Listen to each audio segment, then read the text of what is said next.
Peter Muscular Nurse, and this is Peter Muscular Nurse, and today I want to talk about the most underrated Predator / Yautja in the Predator franchise, the crucified Predator from Predators to 2010. People often dismiss him because of his brief appearances in the film, and his death at the end of the hands of the Berserker Predator. But people don't seem to realize how this guy is. But people don't seem to realize how much of a badass this guy is because of how badly he got destroyed in the film.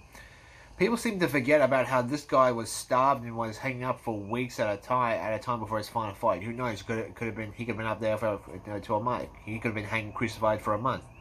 Now, before he was crucified, if you watch the DVD, you know there's a freaking little comic short film about how this guy was captured. In that little film, he was able to fight all those 3 bad blood predators on his own before he was forced to retreat. Like, he actually got into a fight with him. He freaking got caught with the blades until he was forced to retreat to the water. Retreat to the water, but he retreated because he knew he was outmatched. He couldn't take them all. He couldn't defeat them all on his own, so he retreated. And this led him to falling into a river, and him being captured, and then getting strung up like that, like we see in the film. But the most impressive thing about him is that even after weeks of being crucified and starved and no water, food, or anything, he made the Berserker Predator struggle in a fight, and Berserker wasn't starved. Like, Berserker was at full strength. Yet the crucified Predator was able to knock Berserker on his butt with a backhand, which was awesome. If you watch that fight, when they go to fight, and the Berserker tries to hit him, and then the crucified Predator just goes just smacks him like that, and makes Berserker fall on his ass. And then for a bit he was able to trade blades with him. Well, very briefly I might add, but still was able to trade blades with him before the Berserker headbutted him until the crucified Predator helmet came off. And if you're wondering why this makes him awesome, it's because Berserker was arguably one of the most deadly predators in existence. He was the first young blood to become a man. He was the first young blood to become a man among their race in record time, but by killing xenomorphs, right? Now, unlike those 2 young ones in AVP1 who both got killed by that same xenomorph, Berserker had the highest body count of his generation of predators. Like, he just killed them non-stop. He had the highest body count, and he was freaking loved by his tribe. And all the female Yautja wanted him badly, so they could mate with him and get good genes for their offspring, right? But then over time he got a bit of a superiority complex, and he became a bad blood, and followed the teachings of Nightstorm, an ancient predator who does not care about honor and will just kill prey even when it's vulnerable and has no way of defending itself. He'll just kill anything. Now, he's like the devil to the Yautja race, which makes Berserker an extremely powerful devil worshipper and his most loyal follower.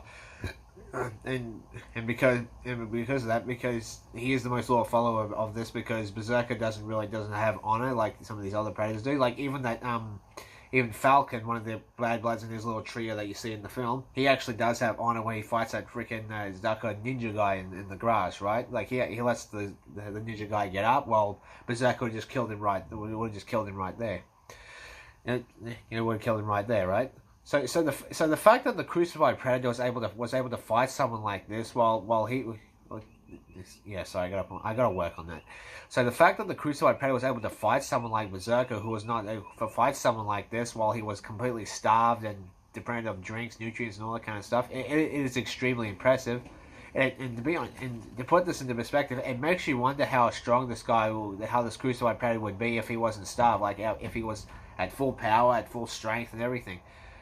It's possible he could have killed Berserker, right?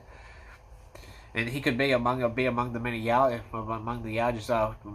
He could be among the Yautjas that could actually defeat Berserker on their own, like Big Red from the short fan film Batman Dead End, which is an underrated film. Check it out. Big Red's he looks cool. And then you got the ancient Yautja from AP1, the Grendel King from Predator, Killer of Killers, and of course my favorite Yautja in the franchise, Wolf. Now, Wolf is a real badass. So if this crucified Predator was at full strength, in my opinion, he would have been really close to these guys in terms of power. To defeat the Berserker Predator, right? Berserker Predator. right? And you have to admit that this crucified predator does have honor. Like, well, when Royce, played by Adrian Brody, cuts him down, you think he's gonna kill Royce, but he just lets him go because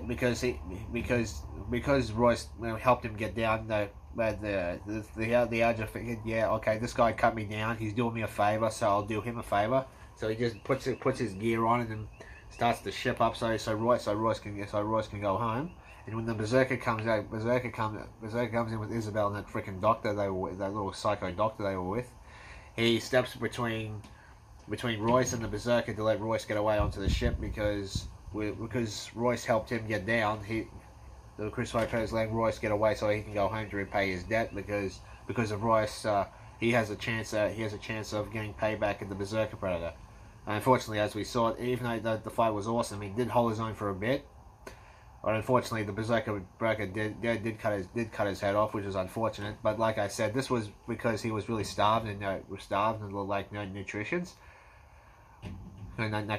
So yeah, I just wanted to make this quick random video, but this thought just came to my head because a lot of people dismiss this guy. They often think about the big ones, like I mentioned, like Big Wolf. Like, I don't blame them. Wolf is my favorite, but I figured this guy deserves more love, and he doesn't get the praise he deserves for fighting a predator like Berserker on his own while starved and putting up a good fight, making him struggle, right?